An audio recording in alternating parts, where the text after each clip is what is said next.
नमस्कार मित्रांनो, कुण्या राजाची गराणी या मालिकेच्या आजच्या भागामध्ये मृण्मयीला डिस्चार्ज मिळाला म्हणून घरातील सर्वजण खूप आनंदी असतात. तर विजया खुशून म्हणते की या सर्वचं क्रेडिट त्या गुंजाला जातं, कारण गुंजाने योग्य वेळात आपल्या मृण्मयीला रक्त दिले आणि मृण्मयीचा जीव वाचवला. ते ऐकून मृण्मयीला मात्र धक्का बसतो आणि तिला समजते की गुंजाने तिला रक्त दिले म्हणून. तेवढ्यात लगेच सर्वेश्वर बाहेरून येतो आणि अशोक त्या बिलाबद्दल असे विचारायला लागतो.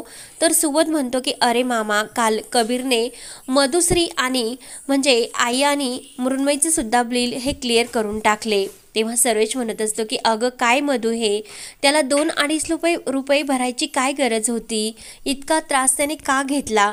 तेव्हा मधू म्हणत असते की अरे त्यात काय झाले, इतके होणारी बायकोच आहे ना ती कबीरची.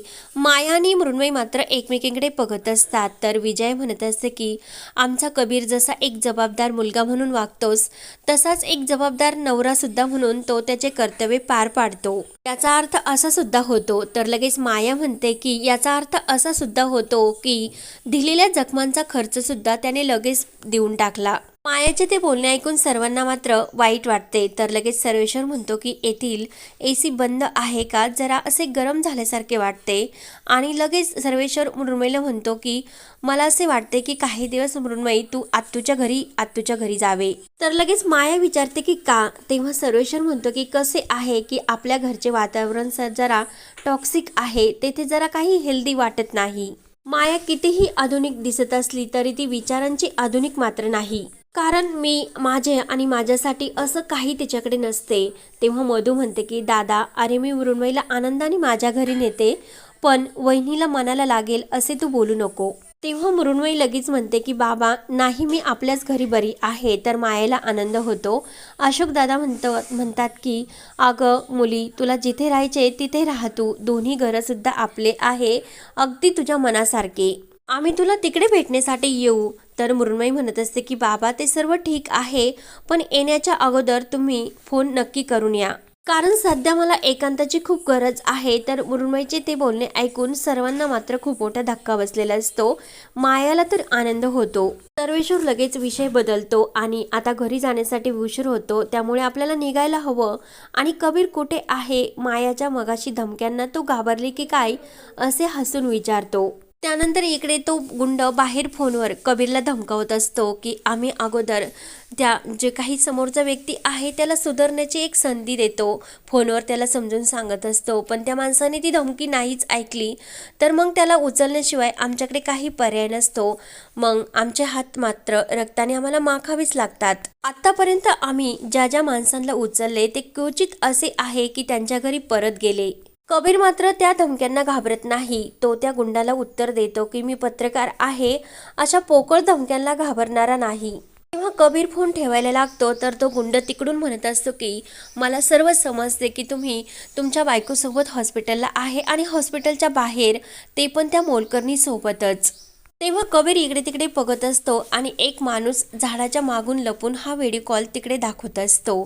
तेव्हा लगेच कबीरला राग येतो आणि तो गुंड म्हणत असतो की अहो 1 मिनिट, सर्व काही आपण फोनवरच बोलून उरकून टाकायचे का, भेटल्यानंतर तरी काही बोलण्यासाठी राहून द्या. आणि गुंजा मात्र हे सर्व बघत असते. तेव्हा कबीर त्याला धमकावत असतो की कधी येतो, कधी भेटायचे ते सांग. तेवढ्यात एक गाडी मागून येते आणि कबीरच्या तोंडावर ते गुंड रुमाल टाकतात आणि कबीरला उचलण्याचा प्रयत्न करत असतात. गुंजा हे सर्व बघते आणि साहेबा असे ओरडतच ती लगेच साहेबांना त्या गुंडांच्या ताब्यातून वाचवण्यासाठी त्या गुंडाबरोबर झटापट करू लागते. तर तो गुंड हा गुंजाला बाजूला ढकलून देतो आणि कबीरला गाडीतून घेऊन तेथून निघून जातात. गुंजा खूपच घाबरलेली असते. मृण्मयी हे सर्व तयारी करून डिस्चार्ज मिळाल्यानंतर बाहेर आलेले असतात आणि मधू आणि विजय ह्या अशोकदादांना विचारत असतात की कबीरने इतकी मोठी रक्कम कुठून भरली असेल. तेव्हा अशोकदादा सांगत असतात की कबीरची जी काही पत्रकारिता सहकारी संस्था आहे तेथून लग्नासाठी त्याने जे काही कर्ज घेतले होते त्यातूनच हे बिल भरले असे सोबत सांगत होता. तेव्हा विजय म्हणत असते की आज मी सर्वांसमोर कबीरची बाजू घेतली, मात्र पण 2.5 लाख ही खूप मोठी रक्कम आहे ग. मृण्मयी आणि माया हे सर्व बोलणे ऐकत असतात. तर अशोकदादा म्हणतात की वहिनी टेन्शन घेऊ नका, मी आहे ना, सर्व काही व्यवस्थित करेन. तेव्हा सर्वेश्वर म्हणतो की तुम्ही सर्वजण येथे थांबा, मी बाहेरून जरा गाडी काढून येतो. तेव्हा सर्वेश बाहेर येतो आणि तेथे सर्व लोकांची गर्दी बघून तेथील एका माणसाला विचारतो की येथे काय झालं, कसला इतका गोंधळ आहे. तेव्हा तो माणूस म्हणत असतो की अहो आत्ताच म्हणजे एका माणसाचं येथे अपहरण झाले. सर्वेश म्हणतो की बापरे, दिवसा ढवळ्या आणि तेवढ्यात सुबोध येतो. सुबोध विचारतो की काय झाले मामा. तेव्हा सर्वेश म्हणतो की अरे दिवसा ढवळ्या येथे एका माणसाचं अपहरण झाले. तेवढ्यात गुंजा सुद्धा धावतच येते. सर्वेश म्हणतो की अगं गुंजा काय झाले. तेव्हा गुंजा म्हणते की आपल्या साहेबांना कोणीतरी पळून घेऊन गेले. ते ऐकून त्यांना तर खूप असा धक्का बसतो आणि गुंजा म्हणत असते की आता एक काम करा, आपल्याकडे 2 पेशंट आहे, अगोदर त्यांना घरी आपण पाठवूयात आणि मग काय करायचे ते करूयात. तेव्हा गुंजा ही सर्वेश्वरला म्हणते की तुम्ही तुमच्या गाडीतून माया आणि मृण्मयी ताई यांना घरी पाठवून द्या आणि रिक्षातून मधुश्री आणि विजया काकी यांना. तेव्हा लगेच ते घरी गेल्यानंतर आपण पोलीस स्टेशनमध्ये जाऊयात. तर सर्वेश्वरला गुंजाचे म्हणणे पटते.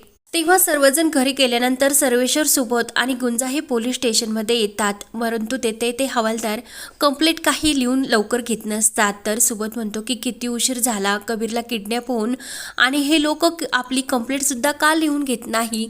म्हणून गुंजा काही ऐकत नाही आणि गुंजा न घाबरता लगेच त्या पोलीस इन्स्पेक्टरच्या कॅबिनमध्ये येते आणि आमच्या साहेबांना किती वेळ झाला किडनॅप होऊन आणि तुम्ही तर काहीच अशी ही करत नाही आणि काहीच चौकशी करायला सुद्धा तयार नाहीत आणि मागे सुद्धा आमच्या घरावर हल्ला झाला होता, गाव गुंड आले होते.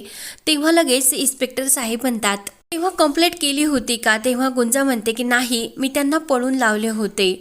तेव्हा लगेच ते इन्स्पेक्टर साहेब विचारतात की ही नेमकं कोण आहे आणि इतका गोंधळ का घालतेस. तेव्हा सुबोध घाबरलेला असतो. सुबोध म्हणत असतो की मी कबीरचा मोठा भाऊ सुबोध सरपोतदार आणि ही आमच्या घरी काम करते. इन्स्पेक्टर साहेब म्हणतात की म्हणजे मोलकरणीच आहे, मग इतके पुढे पुढे का करतेस ही. तर सर्वेश्वर म्हणतो की जरा इमर्जन्सी काय आहे ती समजून घ्या, आमचा माणूस किडनॅप झालेला आहे. तेव्हा इन्स्पेक्टर साहेब म्हणतात की कबीर किडनॅप झाला तेव्हा ही त्यांच्या सोबत होती, म्हणजे ती का सोबत होती आणि काय करत होती त्यांच्या सोबत. तेव्हा गुंजाला आणखीनच राग येतो. गुंजा म्हणते की अहो काय म्हणजे काय, साहेबांनी जेवण केले नव्हते म्हणून मी त्यांना काहीतरी खाऊन घ्या हे सांगण्यासाठी गेले होते. तेव्हा लगेच तो इन्स्पेक्टर म्हणत असतो म्हणजे तू त्यांना किडनॅप होताना बघितले, मग त्या वाहनाचा काय नंबर होता, त्यांचे चेहरे तू बघितले का, असे अनेक प्रश्न ते गुंजाला विचारतात. तर गुंजा म्हणते की नाही, मला काहीच आठवत नाही, सर्व काही हे खूप घाईत घडले, वीज पडल्यासारखे. तेव्हा लगेच ते इन्स्पेक्टर साहेब म्हणतात की म्हणजे तुझा विटनेस म्हणून काहीच उपयोग नाही. तेव्हा ते इन्स्पेक्टर साहेब हे सर्वेश्वरला विचारतात की तुम्ही कोण लागतात. तेव्हा सर्वेश्वर सांगतो की मी त्यांचा मामा. तेव्हा इन्स्पेक्टर साहेब सर्वेश्वरला बाहेर घेऊन जातात आणि मला तुमच्याशी काही बोलायचे म्हणून ते सर्वेश्वरला बाहेर आल्यानंतर सांगतात की जो तुमचा भाचा आहे ना कबीर साहेब एकदम सत्यवादी माणूस आहे, पण आता सत्याचा जमाना गेलेला आहे आणि त्यांचं ते डोंगरवाडीचं जे काही आर्टिकल आहे ना, त्यामुळे ते महिपतराव आहे ना, ते जाम हर्ट झालेले आहे. ते राजकारणी, ते अख्ख्या जगाला माहिती आहे की हे त्या महिपतरावचंच काम आहे, पण त्यांच्या विरोधात कोणीच तुम्हाला सपोर्ट करणार नाही. सर्वेश म्हणतो की अहो इन्स्पेक्टर साहेब तुम्ही हे काय बोलतास. तेव्हा लगेच इन्स्पेक्टर साहेब म्हणतात की माझं जे सांगायचं काम होतं मी तुम्हाला सांगितले, नाहीतर तुमचे ते कबीर साहेब कुठल्या तरी जंगलामध्ये कुठल्या तरी नालीत कुठेतरी असतील. तेव्हा सर्वेशला आणखीनच राग येतो आणि इन्स्पेक्टर साहेब आतमध्ये निघून जातात. तर सर्वेश्वर आतमध्ये येतो आणि गुंजाला सुबोधला घरी येण्यासाठी सांगत असतो. तेव्हा गुंजा म्हणत असते की काय झाले. तर सर्वेश्वर म्हणत असतो की नाही, येथे आपला काही उपयोग थांबून होणार नाही. गुंजा म्हणते की मी शांत बसणार नाही, यांनी काही जरी केले नाही तरी मी माझे काम करणार आणि मी साहेबांना शोधून काढणार म्हणजे काढणारच. त्यानंतर इकडे सर्वजण घरी आलेले असतात आणि मधुश्रीला औषधं देत असतात. तर मधुश्री म्हणत असते की अगं कबीर कुठे आहे, अजून तो आला नाही. तर विजय म्हणते की अगं ते सोड, पण आपली डोंगरवाडीची मैना आहे ती सुद्धा अजून घरी आली नाही, कुठे गेली काय माहीत, हरवली नाही तर बरे होईल. तर रेश्मा म्हणत असते की काहीतरी घोळ नक्की घालून ठेवील. कविता म्हणते की आहो आई, सुबोध आहे त्यांच्याबरोबर, येईल नक्की ती घरी. तेवढ्यात गुंजा, सर्वेश्वर, सुबोध घरी येतात आणि लगेच मधू विचारते की अगं गुंजा किती वेळ झाला आणि सर्वेश्वरला विचारते की तू तर मृण्मयी सोबत घरी जायला हवं होतं, तू इथे का आलास. अशोकदादा आणि मधुश्री गुंजाला म्हणतात की अगं काय झाले, कबीर कुठे आहे, तो अजून का आला नाही. गुंजा म्हणते की आहे काहीतरी गडबडच झाली. तर मधू विचारत असते की अरे दादा तू तरी सांग काय झाले. तेव्हा लगेच सर्वेश्वर हा मात्र काही उत्तर देत नसतो. तो सुद्धा घाबरलेला असतो आणि सुबोध सुद्धा. गुंजा म्हणते की अहो येताने काकांच्या गाडीचा टायर फुटला, त्यामुळे आम्ही सर्वजण ढकलत गाडी ही गॅरेजमध्ये घेऊन गेलो आणि त्यानंतर साहेबांना कामावरून फोन आला आणि ते आता कामावर गेले. त्यावर गुंजा ही मधूच्या हाताला धरते आणि तुम्हाला आरामाची गरज आहे आई, तुम्ही डॉक्टरनी आराम करण्यासाठी सांगितला, त्यामुळे तुम्ही रूममध्ये चला. तर मधू म्हणते की गुंजा हा सर्व काय पोरखेळपणा लावला तू, नेमकं काय घडले ते मला व्यवस्थित सांग. तर गुंजा रडायला लागते. मधू म्हणते की दादा तू तरी सांग काय झाले, अरे सुबोध तू तरी सांग काय झाले, म्हणून सर्वजण त्यांना विचारत असतात. मात्र कोणीच काही उत्तर द्यायला तयार नसते. मधू विचारते की सुबोध एका शब्दात तुम्हाला खरे सांग की कबीर सुखरूप तर आहे ना. तर हा भाग येथे संपतो. पुढील भागामध्ये सर्व काही न्यूजवाले हे घरी आलेले असतात आणि सर्व प्रश्न विचारत असतात की कबीर साहेब हे किडनॅप झाले. तेव्हा ते ऐकून घरातील सर्वांना मात्र खूप मोठा धक्का बसलेला असतो. त्यानंतर कबीर इकडे किडनॅप करून एका ठिकाणी बांधून ठेवलेला असतो आणि इकडे गुंजा ही डोंगरवाडीच्या देवाला आतमध्ये रूममध्ये येऊन प्रार्थना करत असते की जोपर्यंत मी साहेबाला या घरात सुखरूप घेऊन येत नाही तोपर्यंत मी चैन बसणार नाही, कारण मी या घरची सून या नात्याने सर्वांची काळजी घेणे हे माझे कर्तव्य आहे. आणि त्याच वेळेस दरवाजाचा आवाज येतो. तर गुंजा दरवाजा उघडते तर सर्वेश्वर असतो आणि सर्वेश्वरला बघून गुंजा म्हणते की काका तुम्ही. तर लगेच गुंजाला मोठा धक्का बसतो. तर आता पुढे काय होणार हे पाहण्यासाठी चॅनलला नक्की सबस्क्राईब करत राहा. धन्यवाद.